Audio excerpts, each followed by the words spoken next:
da naku Nura Lawal Ajilo, kuma masoyi ko in ce muku habibi masoyin manzon Allah sallallahu alaihi wasallam. Sabuwar kasida da nake rerawa kenan a cikin wannan dare mai suna kai kadai ka isa annabi kai ka taka dukan darajoji.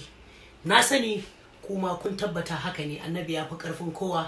To Allah ka bamu da manzon Allah yayin da tsanani da bala'i ya yawa, so a rungume manzon Allah a zauna lafiya. Masoyan annabi ku biyo mu domin jin wannan waka mai taken kai kadai ka isa annabi kai ka taka dukan darajoji a cikin wannan shafi na kaunar sayyidul wujudi sallallahu alaihi wa alihi baiti wa sallam.